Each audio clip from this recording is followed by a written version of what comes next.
Whatever you give your attention to activates a vibration within you. And when a vibration is activated within you, it begins by law of attraction to get bigger. A belief is only a thought you continue to think. A belief is just a thought that you think. And then because you thought it, law of attraction brought more like it. And when law of attraction brought more like it, you thought it some more. When you come to realize that you have the ability to turn your attention to what you want and predominantly activate that vibration, then you begin to understand that beliefs are not what they are cracked up to be in your society of hypocritical truth-telling. We say hypocritical because almost every time somebody says to tell you the truth, they're not. But we don't want you to get hung up on that truth stuff anyway, because there are a whole lot of things that are true that you don't want to activate in your vibration. And there are a whole lot of things that are true that you do want to activate in your vibration. But if you let truth be the prerequisite, then you could give your attention to a whole lot of true things that you then give thought to, which then you develop beliefs around. And so without meaning to, many of you develop beliefs that from our perspective are truly flawed premises as far as the laws of the universe go. The law of attraction says, you get what you think about whether you want it or not. And a flawed premise of humanity says it's important that we study and peruse our history and that we make very big deals out of unwanted parts of history so that we never repeat them again. Law of attraction says that's a flawed premise. It's not possible to make a historical experience active in your vibration, and a lot of you do it, without it repeating itself. It's a flawed premise. Law of attraction says you get what you think about whether you want it or not. So the criteria that we would use if we were standing in your physical shoes would not be, is it true? Might be. The criteria that we would be looking for is, when I give my attention to this subject, how do I feel when I do it? Because that will tell you something really important. How you feel when you give something your attention is your indicator of how far or how near you are from the vantage point of your source. It works like this. You were non-physical energy. A part of you came forth into this physical body. You explored this time-space reality. You know what you do want. You know what you don't want. You mix it up really good. You give rockets of desires all day, every day as a result of that exposure to that contrast, just like you knew you would. And then as the rockets of desires are emanating from you all day, every day, the non-physical part of you, the total you, the source energy you, the eternal you, becomes the vibrational equivalent of these newly amended intentions and desires. In other words, every time you add something new, non-physical, who knows that you should know because after all you're out there on the leading edge, who knows that you should know because after all it's your life that you're expanding, when you ask for it, the larger part of you becomes it vibrationally. And when that happens, there is a vibrational beingness. We've been calling it your vibrational escrow or your vibrational beingness. We want to call it your vibrational reality. In other words, it is the becoming of you.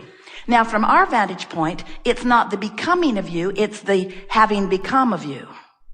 In other words, once you ask, it is given. And as far as we are concerned, it is now present tense. So when you're sick and you ask for wellness, you can't help it. And the sicker you are, the more wellness you ask for.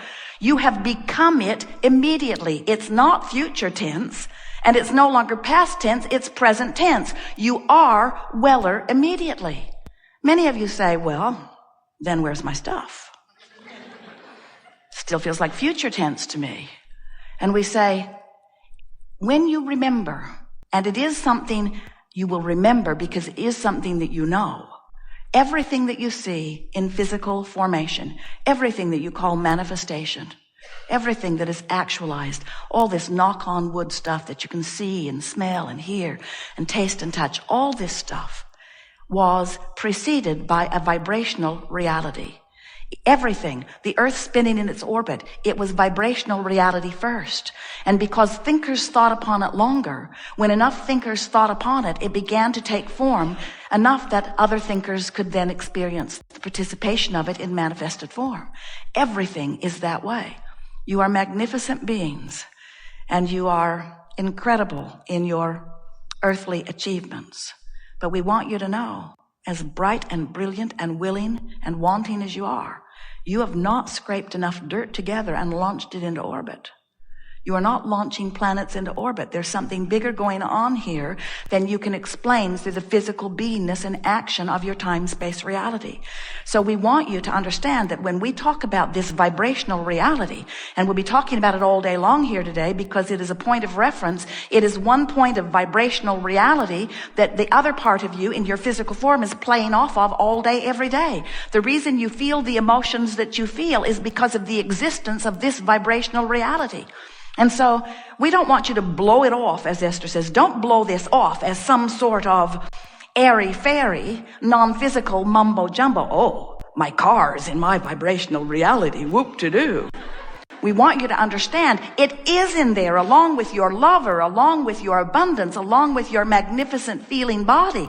It's in there with your clarity. It's in there with all that life has caused you to become. Not just life since you got into this physical body, life that you were living before you came forth, life that you've been living and asking for and asking for. You have become something really worth knowing. And that's the point of the art of allowing. We want you to come to know your total beingness. We want you to remember who you are. We want you to tune yourself to that vibrational part of you.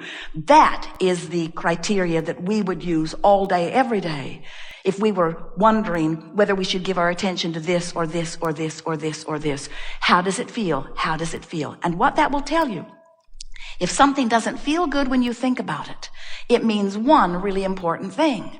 The source within you isn't thinking about it. Not like that.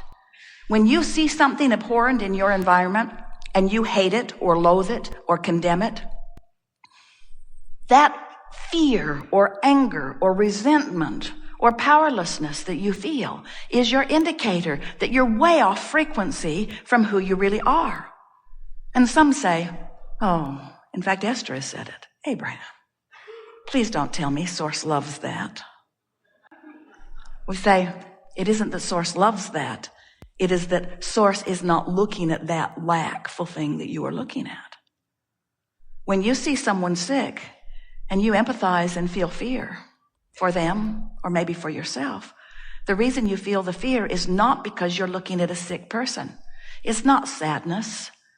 The reason you feel those negative emotions is because you are looking at something in a way that the total whole you is not looking.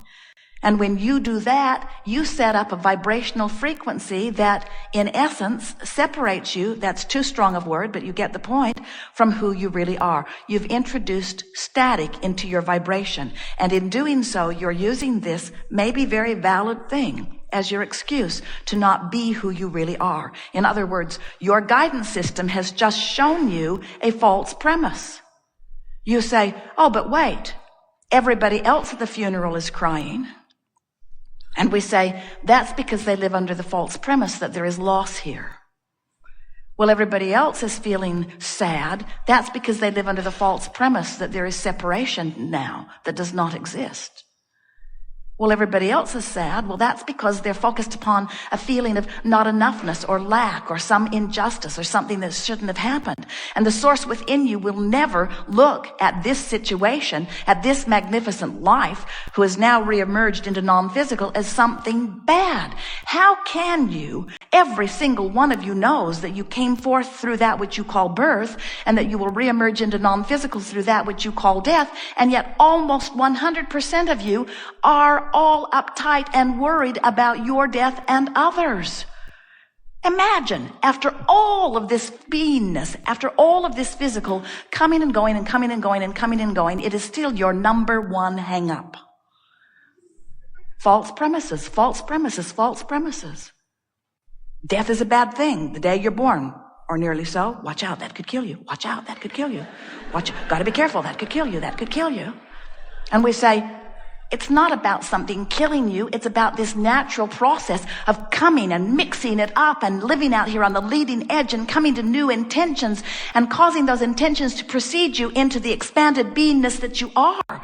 In other words, this is an eternal cycle of life, and death is not a part of it. But of course, there are chapters. You open doors and you close doors. There are all kinds of different perspectives that the eternal you will live. But you got to get over this death thing or you will never really live. False premise. Another thing that many of you have come to believe is that your beliefs are really worth writing down and holding to no matter what. My mother believed it, and her mother believed it. Why do you lay on a hot stove? Isn't it painful? Yes, it's incredibly painful. It's one of the worst things I've ever done to myself.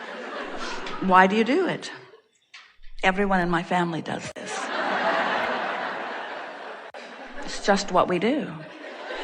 Almost everyone I know does this. Well, doesn't it hurt? Yeah. It hurts really bad. Isn't it destroying your body? Yeah. Yeah, I'm sure this can't be good for me. Well, then why do you do it? It's bigger than me. It started, I suppose, before I even got here. It's a tradition of our culture and our society. And we say, at some point, you want to let go of that false premise. In other words, if it doesn't feel good to you, that should tell you something. Why do you second guess yourself that this is painful, but it's probably the right thing to do? Because another false premise, there's no gain without pain. Oh, I want gain. So, we think you now know everything that we know that is important. Now it's just a matter of thinking and feeling and thinking and feeling and thinking and feeling and little by little guiding your thoughts to better and better feeling thoughts. You know, your vortex is spinning over here and everything that you want is in it, and even the new things that you just thought about today are already amassed. They already are present tense in terms of this vibrational reality. And you are somewhere in relationship to it. If you're feeling love and joy mostly, you're in there a lot. If you're hopeful, you're on the verge of it and you're getting evidence that it exists, and so you're jumping in and out, jumping in and out, jumping in and out. Hopeful is really a lovely place to be. When you are in a vibration of hopefulness, you have access to a lot that's already in there. When you're believing, you're right in there. When you're knowing, you're right in there. When you know, you have instant manifestation. Do you know that? If you could train yourself into knowing that what you are wanting is already done, it would be done right now. When you want it and know it, it is. When you want it and believe it, it becomes right before your eyes. It is the most glorious state of being. When you want it and hope it, you're close enough to proximity that things are showing themselves to you often and you're living a very joyful life. When you want it and you doubt it, you're nowhere near the vortex. It's spinning, all kinds of things are amassed. You're missing all of them. You get ornerier and ornerier and ornerier. So the art of allowing is about you consciously tending to the gap between where you stand and this vortex. And everything that we offer you, every word we've ever offered, every book we've ever written, every process in every book, everything that we have ever spoken to you has been toward you finding a way of getting in that vortex, being who you really are. That's where life is. When you're in there, you are in love. When you're in there, you are love. When you're in there, you're tuned in, tapped in, turned on. When you're in there, you feel passion and enthusiasm and interest for things. When you're in there, a feeling of satisfaction is yours. When you're in there, you are intoxicating to others. When you're in there, people who are around you are uplifted by your very presence.